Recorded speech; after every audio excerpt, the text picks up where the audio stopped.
आम्ही आता पालकमंत्र्यांनी सगळे पुरुषे सगळ्या इचलकरंजीच्या जेवढ्या पुरुषाचे कामगार आहेत इथं जमलेले आहेत त्याने आम्ही पालकमंत्री आंबेडकर साहेबांना आता आम्ही निवेदन द्यायसाठी जमलेलो आहे। गेले 2 महिने परिषद इचलकरंजीतली बंद आहे। शिरोळची अंकुश संघटना यांनी अंकुश कामगार संघटनेनं काय केले, फक्त इचलकरंजीची परिषद बंद पाडायचं काम केलेलं आहे। लक्ष्मी परिषद पावसाळी सगळ्या परिषद चालू आहेत, त्यामुळे इचलकरंजीच्या जेवढे कामगार 6000 कामगार व त्यांचं कुटुंब यांच्या उपासमारीची वेळ आलाय। वेळेवर हप्ता भरण्यास सुद्धा वेळ नाही। शैक्षणिक पुढे आमचा खर्च आहे, शैक्षणिक खर्च सुद्धा करायला तर कामगारांच्याकडे पैसे नाही आहेत, अशी परिस्थिती झाल्या।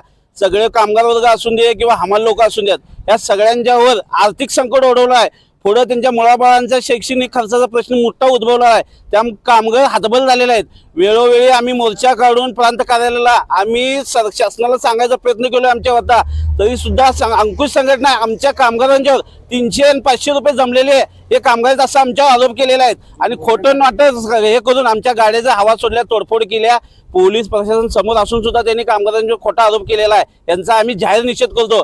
पालकमंत्र्यांना आमचं एवढंच सांगणं आहे की एवढी जी कामगार जमलेले आहेत या कामगारांच्या आर्थिक परिस्थितीकडे बघून लवकर प्रोसेस यांनी चालू करावं, कामगारांना रोजगार मिळावा ही आमची विनंती आंबेडकर साहेबांना आहे। सध्या कामगार संघटनेचा विजय असो, कामगार एकजुटीचा चाल लवकर आंदोलनकर्त्यांचा विजय असो, दुटप्पी भूमिका घेणाऱ्या आंदोलनकर्त्यांचा विजय असो।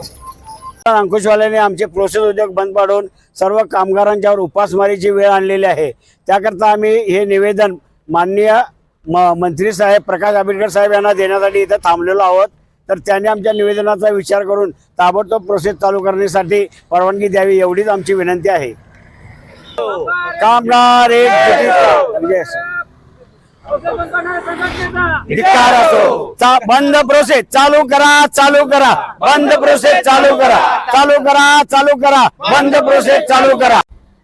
गेली 2 महिने कुठल्याही कामगाराचा पगार नाही आहे, त्यामुळे कामगारांच्यावर उपासमारीची वेळ आलेली आहे। हप्तेवाले एकीकडे फायनान्सचे हप्ते मागायला येतात, मुलांच्या शैक्षणिक वर्ष नवीन वर्षाचा प्रश्न आहे, तरी साहेब आमचा विचार करून आमची नुकसान भरपाई व पगार देण्याची व्यवस्था करावी ही नम्र विनंती आहे।